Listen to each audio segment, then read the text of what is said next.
Bueno, ponemos a grabar entonces esta segunda parte de la clase de hoy, de 13 de junio, de la unidad 2, y seguimos un poco compartiendo ideas que venimos trabajando ya, ¿no? Por supuesto, que no son nuevas, sino que ya recuperan algunas de las cosas que hemos dicho.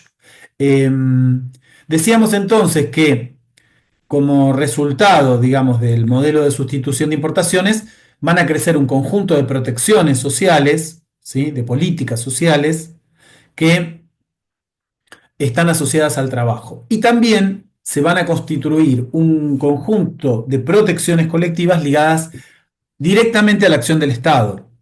Es decir, las políticas, por ejemplo, de expansión del sistema educativo, se crean una cantidad importante de escuelas, de hospitales, de universidades. Se construye lo que Aguiló llama en su texto la infraestructura social. Es la etapa de mayor expansión de la política social y adquiere un nombre particular este estado, que es el estado de bienestar.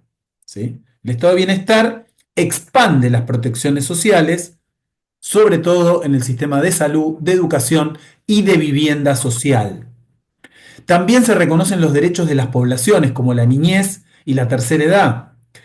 Pero fundamentalmente el estado de bienestar va a expandir, como dice Aguiló, la infraestructura social y las prestaciones que podemos llamar el salario indirecto. La clase de trabajadoras argentinas mejoran su condición de vida por la mejora significativa del trabajo, de las condiciones del trabajo, la mejora del salario, las vacaciones, el aguinaldo, lo dicho, ¿no? La jornada de 8 horas, y por la acción del Estado, escuelas, hospitales, caminos, viviendas, etcétera. Con lo cual, esta mejora significativa de la política social va a fundar la etapa más próspera de acción del Estado respecto a la protección de su población. Y va a definir también que esta política social sea de carácter universal, es decir, que va destinada al conjunto de la población, ¿no? Por ejemplo, el acceso gratuito a la universidad, o por ejemplo, un sistema de salud de alta calidad con prestación gratuita para toda la población. Eh, por ejemplo, la creación del sistema hospitalario tiene algunos iconos. El Hospital Posadas, ¿no? Que ustedes deben conocer seguramente, es la creación de un hospital solo para atender a la tuberculosis. Por eso estaba orientado para que siempre diera el sol, ¿no? Y que era necesario para las personas que tenían esta enfermedad poder recibir el sol durante la mayor cantidad del tiempo del día. Es decir, había una construcción de una gran infraestructura social y una política centralizada y universal del Estado. ¿Sí? Eh, este modelo va a permitir un crecimiento y un desarrollo que tiene, digamos, como sujeto principal a los trabajadores y trabajadoras, ¿no? Podríamos decir entonces que en esta etapa el trabajo social va a ir teniendo algunos hitos. La Fundación Eva Perón, por ejemplo, la formación ya más sistemática de la disciplina, y va a aparecer en esta etapa y un poco después, sobre todo, lo que son las teorías desarrollistas, ¿no? La idea del cambio como parte de la acción social que promueve las capacidades en los sujetos. Así que no atienden solo, ya no tiene la impronta del control, sino que está la idea del progreso, la idea del desarrollo, la idea del bienestar, ¿no? La política social no es control, sino que es la expectativa de protección y desarrollo, de progreso y bienestar. Y esto va a continuar más allá en el caso argentino, porque este proceso uno puede decir que se puede observar en toda América Latina, más allá de la caída del peronismo en el año 55, van a ser políticas que continúan durante aproximadamente 30 a 35 años. ¿Sí? Vuelvo a repetir, políticas de protección vinculadas al trabajo. Se van a crear, por ejemplo, más adelante las obras sociales, dependientes de los sindicatos, ¿no? Los sindicatos van a montar una especie de casi de estado paralelo. Y además la expansión de otras políticas. Por ejemplo, se crea el Fondo Nacional de la Vivienda, ¿no? La construcción de lo que llaman, por ahí he escuchado nombrar, los barrios FONAVI, Fondo Nacional de la Vivienda, ¿sí? Que permiten que familias trabajadoras accedan a una vivienda en condiciones adecuadas. También en esta etapa se va a expandir eh, el sistema de jubilaciones, ¿no? Se va a ir expandiendo de a poco. En la medida en que hay trabajo, el sistema de jubilaciones y pensiones también se expande. Estas políticas universales y de bienestar van a continuar, digamos así, hasta la crisis que se genera en el año 1975, conocida como crisis del petróleo, y en la Argentina la dictadura militar al año siguiente, la dictadura de 1976. ¿Sí? Profe, ¿el hogar obrero también tiene que ver? El hogar obrero es una política que generan básicamente las cooperativas y mutuales fundadas por socialistas ya a principios de siglo. Uno podría decir en esta recta histórica, no nos vamos a detener porque ya sería otro tema, se van gestando distintas formas de organización social. Y el hogar obrero se funda la primera cooperativa obrera en Bahía Blanca a principios del siglo XX, ¿sí? No es el Estado, es un sistema que uno puede decir está vinculado a las cooperativas, a las mutuales y otras formas de organización que gestan los inmigrantes, ¿sí? Algo como algo privado directamente. No privados, uno diría, no es privado porque no es el mercado, no es una empresa, sino que es de gestión social. No es el Estado, no es el mercado, sino que son formas de organización social, que muchas veces se terminan asociando al Estado o al mercado, ¿sí?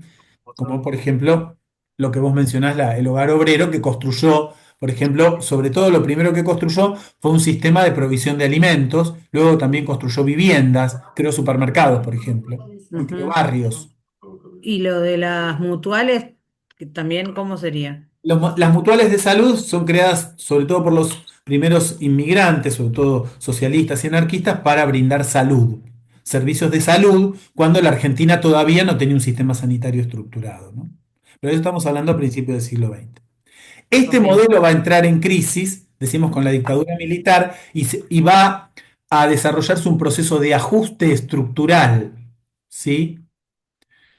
Cambia el modelo económico, hay un cierre masivo de industrias, una caída del empleo y del salario y un incremento de la pobreza, ¿sí?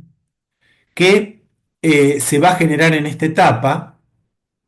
Entonces, por un lado, entra en crisis el modelo industrial y al mismo tiempo, y eso genera básicamente, primero, subocupación, desempleo, cuentapropismo, que trabajan por su cuenta, ya no a través, y incremento de la pobreza. Y avanzado este proceso, ya en democracia y sobre todo durante los años del menemismo, va a producirse también desde la dictadura y en los años 90 el achicamiento del Estado. Por eso la figura que acompaña a la Filmina, la de un barco que se hunde, ¿no? El Estado va a tener un proceso de ajuste, privatizaciones de empresas, transferencia de ciertos servicios, por ejemplo, las escuelas del Estado Nacional a las provincias, la privatización de las cajas de jubilaciones, el achicamiento del gasto social, va a desestructurar los dos mecanismos que habían montado el estado de bienestar. Las protecciones asociadas al trabajo y las protecciones asociadas a la política social. ¿Sí? Las consecuencias, muy bien, Julieta dice achicar el Estado para agrandar la nación. Muy bien, el texto de Vilas. O sea, achicar el Estado para los sectores dominantes, básicamente los sectores que se beneficiaron con este modelo, fueron los sectores financieros y nuevamente los sectores agroexportadores. ¿Sí? Volvemos un poco a la historia atrás, un ciclo de la historia, ¿no? En este sentido, el cambio en el modelo económico y las consecuencias que trae va a tener como episodio final la crisis del 2001. Entre el año 1976 y 2001 hay exactamente 25 años. En esos 25 años, el deterioro de las condiciones sociales, el achicamiento del Estado, el cierre de las industrias va a dejar como resultado niveles inéditos de pobreza y desempleo. Al principio, como ahora, algunos no sentían, se abría la importación y cerraban las industrias. Alguien se quedaba sin trabajo, pero mientras no me toque a mí, cuando ese modelo se expandió y afectó a la mayoría de la población, se produce la crisis del año 2001.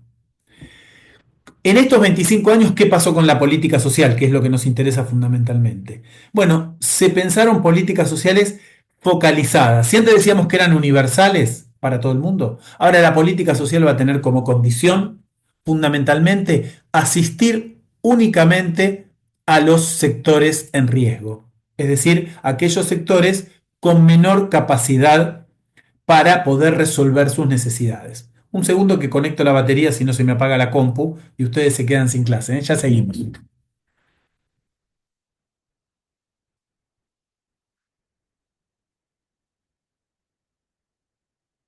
Nos quedamos sin batería. Eh, ¿Cuál es entonces la característica principal de esta etapa en términos de política social? La de la focalización, es decir, no se atiende a todos, sino solamente a aquellos sectores sociales en riesgo. Y va a haber dos tipos de política social predominantes que aparecen como novedad en esta etapa. Una son las políticas alimentarias, ¿sí? Las políticas, por ejemplo, Plan Vida en la provincia de Buenos Aires, mucho antes de las cajas PAN, ¿no? Y los llamados, como dice Nadia muy bien, los planes sociales, planes de transferencia condicionada de ingreso. Tuvieron distintos nombres. Plan Trabajar, Plan Familias, Plan Jefes de Hogar, Plan Argentina Trabaja. Dos cosas que hasta ese momento, jefes y jefas de hogar, muy bien como dice Julieta, programas de empleo laboral, de empleo comunitario, barrios bonaerenses. Dos cosas que hasta ese momento la política social no había hecho. Dar de comer, política alimentaria, hoy es el principal gasto social del Estado. Comedores, comedores escolares, comedores comunitarios, tarjeta alimentar. Y eso viene para quedarse. Y los planes de transferencia condicionada de ingresos, ¿no? También van a aparecer instrumentos, por ejemplo, como los de la medición de la pobreza. Ustedes escucharán cada tanto que dice aumentó la pobreza, la línea de pobreza, la línea de indigencia. O sea, ¿por qué importa medir la pobreza? Porque hay que seleccionar a qué sectores se atiende, como el barco que se hunde, quiénes son los que quedan arriba del bote. Ya la política social, como rasgo, no atiende a toda la población, sino exclusivamente a aquellos sectores que están en situación fundamentalmente de pobreza estructural y de desempleo. ¿Sí? ¿Se entiende hasta acá? Por lo tanto, las políticas de este tipo también van a cambiar el rol para el trabajo social, ¿no? Va a aparecer un rol más tecnocrático, tecnificado, ¿sí? Es decir, importa no solo medir la pobreza, sino designar recursos para atender a ciertos sectores. Por ejemplo, hacer un proyecto para un barrio, pero no la política para toda una sociedad, para un sector. Toda la lógica de los pequeños proyectos. Y esa fue una tarea de los trabajadores sociales, ¿no? La gestión y administración de pequeños proyectos sociales para atender situaciones puntuales, no generalizadas, definidas por distintas condiciones, ¿no? O sea, hasta acá venimos. Todo esto que voy diciendo no significa de que una política social, la que se generó, por ejemplo, en el higienismo, luego desapareció, sino que son etapas, ¿vieron cuando uno, no sé, va haciendo la torre de panqueques que va sumando uno arriba del otro? No sé si hacen para Navidad o para Año Nuevo. Sí, alguna de esas comidas donde va apilando cosas. No es que desaparece el modelo anterior, sino que se van superponiendo como capas donde estas formas de intervención social, estas formas de actuación frente a la cuestión social, se van modificando, pero no es que desaparece la anterior. ¿Ok? Lo cual hace que uno, para analizar una política social, tenga que encontrar, es más complejo, ¿no? Encuentra distintos rasgos, pero no es que cambian totalmente, sino que son procesos más lentos. Y por último, podríamos ubicar como otra etapa, vimos el texto de Adriana Clemente, la de cierta recuperación del Estado que se da con los gobiernos kirchneristas, ¿no? Fundamentalmente en esa etapa se recupera el empleo, desciende la pobreza, mejora el salario y hay un cierto proceso de reindustrialización, ¿no? El Estado va a recuperar capacidad de intervención, por ejemplo, se va a expandir mucho el sistema educativo, se crean casi 2.000 escuelas, 16 universidades nuevas, una por ejemplo la de Moreno, se va a construir nuevos hospitales, no sé, el Hospital de Cruce en Florencio Varela, por ejemplo, eh, y al mismo tiempo va a aparecer y se va a consolidar algo que ya venía de la etapa anterior, que es la monetarización de la asistencia. Se crea una política muy emblemática, lo vieron con el texto de Adriana Clemente, como la UH. ¿Sí? La recuperación que hace el Estado durante los gobiernos kirchneristas de los fondos jubilatorios, lo que se llama la ANSES, Administración Nacional de Seguridad Social, va a permitir que con estos fondos se puedan otorgar más jubilaciones a personas que no habían podido aportar, en realidad no habían podido aportar, no, su patrón no había aportado, moratoria previsional, se expande el sistema de pensiones no contributivas y el sistema de asignaciones como la asignación universal por hijo. Ese es un rasgo de la etapa. ¿Por qué? Porque pese a la recuperación, una parte de la clase trabajadora sigue siendo informal. Es decir, trabaja en negro o cobra una parte del salario en negro en forma precaria y no tiene otras protecciones por esta condición del trabajo. ¿Sí? Aún frente a la recuperación del empleo y del salario, una parte importante, cerca más o menos de un tercio de la población económicamente activa, sigue estando en la informalidad. Y por eso esta acción del Estado, que protege fundamentalmente a quienes no tienen trabajo o tienen trabajo en negro, fundamentalmente esta última situación, ¿no? También se crean las leyes de protección de la infancia, salud mental, y se da una impronta a los programas que se llaman de la economía social, socioproductivos. Bien, por lo tanto uno podría decir que la política social tiene una continuidad y muchas rupturas. Va cambiando según lo que dijimos al principio de la clase. Según el modelo económico, según el tipo de Estado, se van configurando diferentes formas de acción del Estado para atender la cuestión social. Uno diría, si tan distinta es la política social, ¿qué es lo que tiene en común? ¿No? Muy bien, como dice Nicolás, son etapas que se superponen, correcto. Bueno, que el Estado, ¿qué sería la política social? La acción, las acciones, el sistema de acciones del Estado para atender necesidades de la población. Y eso no se hace siempre del mismo modo. Y eso es lo que va modificándose. ¿Sí? ¿Hasta ahí? ¿Vamos? La intervención del trabajo social se va a generar en el marco de la política social. Entonces, uno podría interpretar, no nos vamos a detener demasiado, esto sí es trabajo social 1, pero lo mencionamos, la profesión se va a modificar en la medida en que cambia el Estado y la política social, fundamentalmente. Va a modificarse en dos sentidos. Por un lado, el trabajo social se va a reconfigurar en función de los cambios que se producen en la política social, en un momento control, en otro momento desarrollo, en otro momento asistencia a los sectores en riesgo, en otro momento, ¿sí? Reintegración de los sectores que quedaron por fuera del mercado de trabajo. Es decir, va habiendo distintas improntas y también se va a modificar el trabajo social en la medida en que se modifican sus marcos teóricos. Es decir, donde se forman trabajadores y trabajadoras sociales, ¿no? El desarrollo fundamentalmente de las ciencias sociales. La mayoría de la carrera de trabajo social en las universidades públicas está en departamentos, facultades o carreras de ciencias sociales. ¿Por qué? Porque es la manera de explicar qué pasa con lo social, ¿no? Lo social se torna más complejo, se torna más impredictible, más turbulento. Entonces, las explicaciones teóricas, las metodologías que se aplican, los conocimientos que se generan, tienen que responder a la complejidad de lo social. ¿Sí? Y desde ya esto va constituyendo un cuerpo profesional que se organiza y bueno, hoy tenemos una ley de ejercicio profesional, tenemos consejos profesionales, además de carreras donde se estudia esta disciplina en todo el país.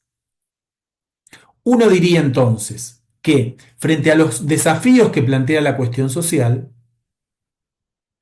el Estado desarrolla un conjunto de dispositivos, dispositivos que son procedimientos, recursos, normativas, equipos de trabajo que actúan sobre esas problemáticas y que reclutan trabajadores y trabajadoras sociales, además, por supuesto, de otras disciplinas, ¿no? Y en paralelo podríamos decir que se va constituyendo un cuerpo teórico que va dando cuenta de esas transformaciones y cambios que se producen en lo social. ¿Hasta acá bien? ¿Qué es la intervención entonces? Es la actuación profesional en el marco de esos dispositivos, ¿sí? Es decir, no podemos definir la intervención profesional del trabajo social simplemente como lo que hago yo como profesional, no es mi actuación individual, sino que es un sistema que actúa. Por ejemplo, los equipos de orientación escolar que acompañan a familias que tienen niños, niñas o adolescentes con dificultades para su escolarización. Ese es un lugar típico de trabajo de nuestra disciplina. El sistema de atención primaria de la salud, ¿no? Que trabaja en las políticas de control del niño sano, vacunación, seguimiento de mamás embarazadas y lactantes. Algunos de ustedes, por ejemplo, van a hacer la visita a la maternidad Estela Carlotto. Sistema sanitario. Entonces, la intervención se da en el marco de los dispositivos institucionales, dice Alfredo Carballeda, para lograr, siempre el horizonte es lograr la integración social. Lograr la integración social. Intervenir implica, siempre está muy bien como ponen ahí en el chat, en el marco de equipos interdisciplinarios, con médicos, con maestros, con nutricionistas, con enfermeras, con arquitectos, con abogados, depende del campo. Y eso ustedes pueden ir viéndolo en las visitas que están haciendo, primeras visitas que están haciendo las instituciones. Esos equipos y esos dispositivos institucionales actúan siempre en una doble función. Por un lado, establecen las condiciones de asistencia, acompañamiento, ayuda, cooperación, en general lo que pensamos y creo lo que más nos convoca, pero también esos dispositivos imponen reglas y ejercen control, regulación, seguimiento.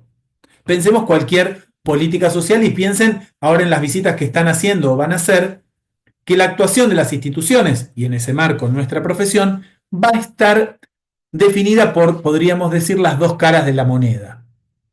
Por un lado, la asistencia y la cooperación, pero por otro lado, la regulación y el control. Uno diría, bueno, tomemos la UH, que es una política que analizamos. Bueno, hay una asistencia monetaria mensual, hay un seguimiento de esas familias, pero tiene que haber documentación, escolarización, vacunación. Sí, tiene que haber controles. Y al mismo tiempo, esa intervención está definida por el conocimiento, es decir, la intervención se da a partir de cómo se conocen, se nombran, se analizan, se definen los problemas sociales. No hay intervención por fuera del conocimiento de esos problemas o de esas manifestaciones de la cuestión social. ¿Sí? Hasta acá, preguntas, dudas, ¿no? Bueno, fundamentalmente la idea de trabajar el concepto de intervención con esta idea es la de un concepto complejo, ¿no? Por un lado, que no es una acción aislada, es un conjunto de procedimientos en el marco de una institución.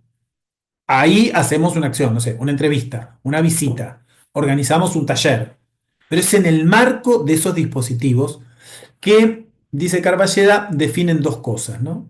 Por un lado, se fundan en la demanda, o sea, aparece esa intervención porque hay un otro que solicita, a veces no quiere decir que lo pide explícitamente, pero hay alguien que requiere una asistencia o cooperación determinada, un acompañamiento, y por otro lado, por la autoridad que fijan las instituciones. Es decir, yo puedo ingresar al dominio privado de un hogar, de una familia, por ejemplo, porque voy de parte de la escuela, del sistema de justicia, voy del Servicio Local de Protección de Derechos.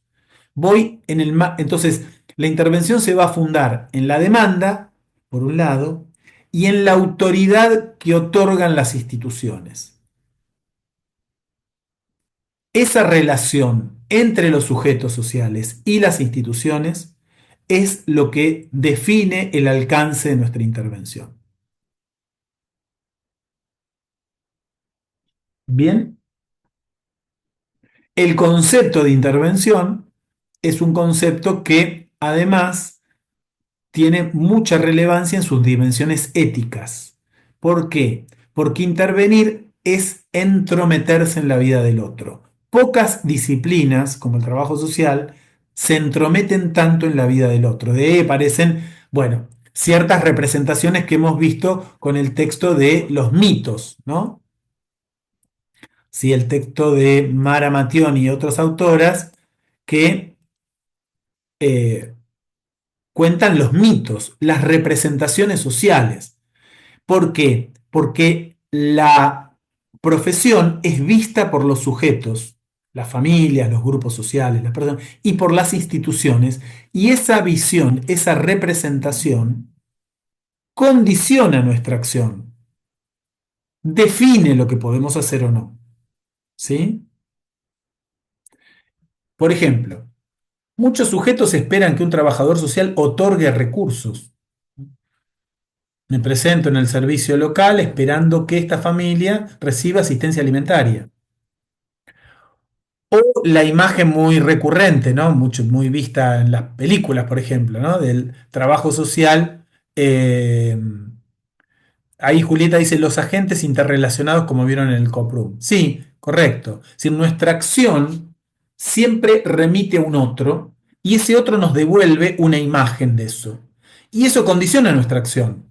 Ese otro puede ser la persona que pide ser asistida, pero puede ser el médico que piensa que el trabajador social, no sé, se ocupa de repartir la leche maternizada en un centro de salud. Ese otro o esos otros, las instituciones, en esta etapa muy fuertemente las organizaciones sociales, los movimientos sociales, las iglesias, las familias con quienes trabajamos, construyen una representación sobre nuestra actuación profesional. Y eso nos define también.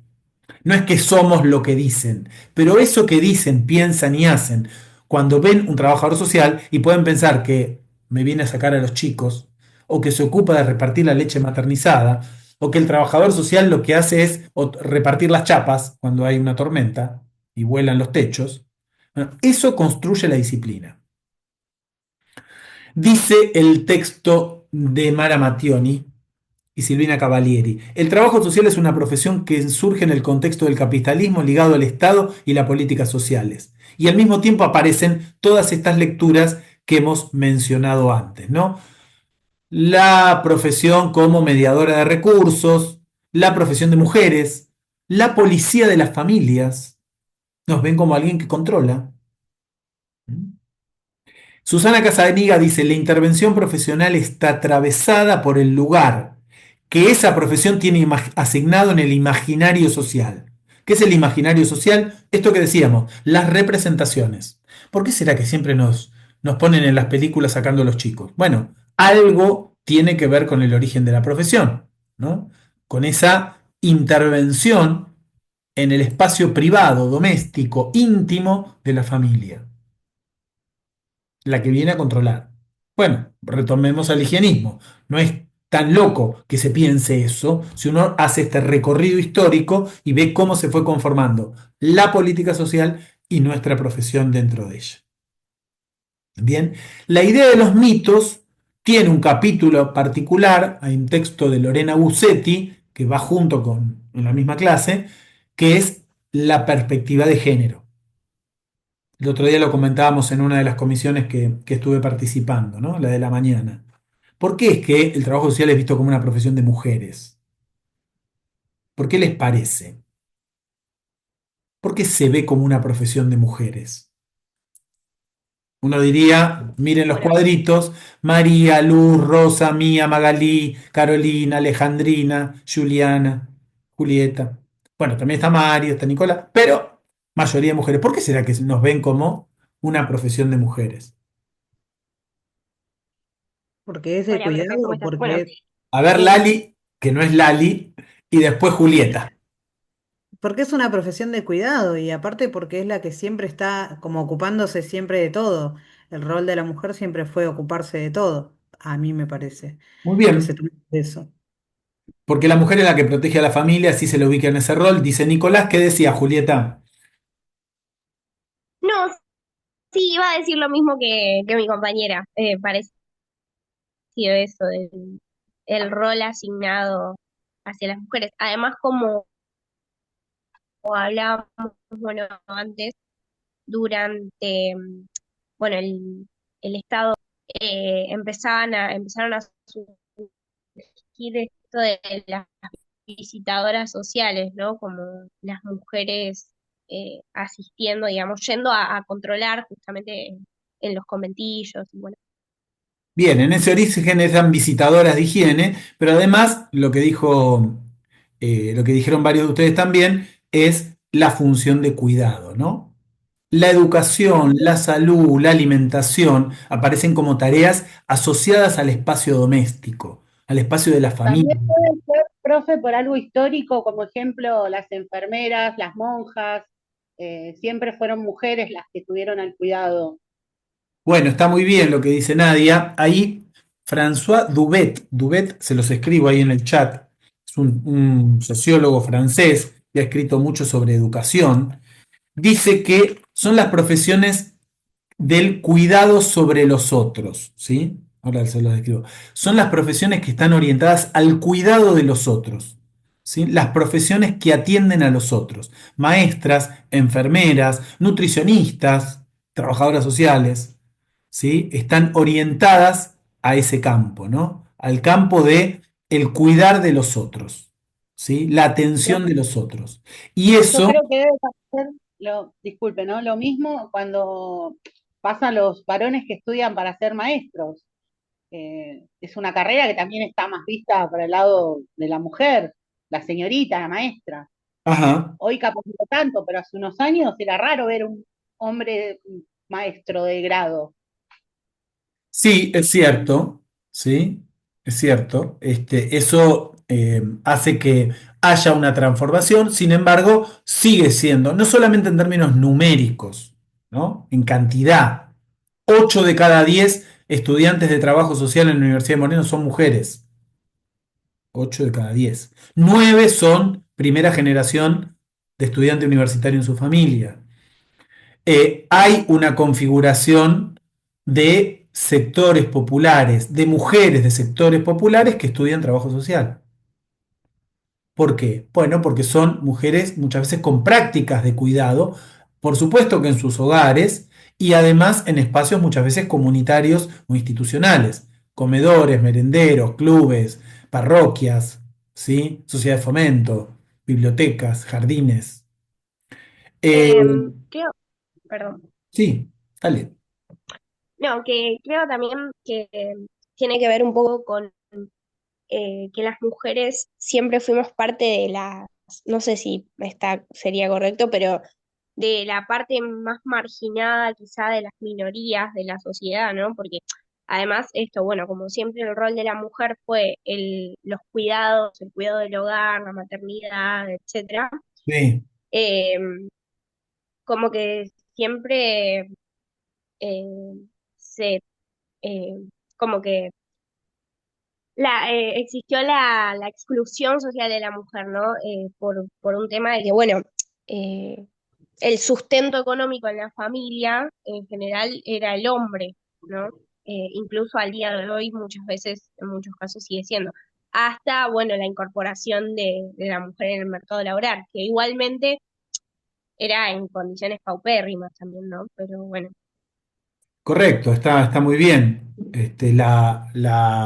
El rol público del hombre trabajador, lo que dijimos, modelo de industrialización, ¿no? El hombre, el obrero, trabajaba en la fábrica, la mujer cuidaba en el hogar, división de roles de género que consolidaron a la mujer en el espacio doméstico y al hombre en el espacio público del trabajo o también de otras escenas como la política, por ejemplo, ¿no? Lo público el hombre, lo privado la mujer. Las funciones de cuidado son del espacio privado. Por lo tanto, las disciplinas vinculadas, ¿sí?, a este campo, ¿sí?, al campo del cuidado, de la alimentación, de la educación, de la salud, está protagonizada mayoritariamente por mujeres. Por eso decimos que el trabajo social no es una profesión de mujeres, es una práctica profesional feminizada, es decir, asignada a las funciones históricas de cuidado que cumplieron las mujeres. Exacto, ahí Seti y Sumino hablan del movimiento feminista y también hacen ver también más o menos del tema. Sí, hacen una introducción al pensamiento al feminismo como una impugnación a las desigualdades de género, que atraviesan a la sociedad en su conjunto, pero que tienen un capítulo particular en el campo de el trabajo social, que es un poco lo que estamos mirando. Entonces, dentro de esas representaciones, ¿no?, esos mitos, de ese imaginario social, bueno, que hay muchos aspectos, como hemos mencionado, ¿no? Esto que mediamos entre recursos, que sacamos a los chicos, que tenemos los pies en el barro, esos imaginarios, está muy destacado el que es una profesión de mujeres, ¿no? A mí uno de los mitos que más como que me llegó, que no, la verdad que no lo tenía, el mito de que como que somos, que no hay que como que no hay que estudiar, que no estamos tanto estudio, que como somos más de actuar, pero que no hay atrás un estudio. Bueno, pero tampoco es un mito. Todos los mitos tienen una parte de realidad y una parte de fantasía. Es decir, evidentemente se estudia esta carrera. Ahora, en sus orígenes, fue una disciplina que empezó siendo una práctica, empezó siendo una actividad de asistencia. Y esa actividad de asistencia, desde el higienismo y en adelante, fue la que definió nuestra profesión, ¿sí? Entonces, está asociado al quehacer más que al conocimiento, ¿no? Y se fue profesionalizando luego.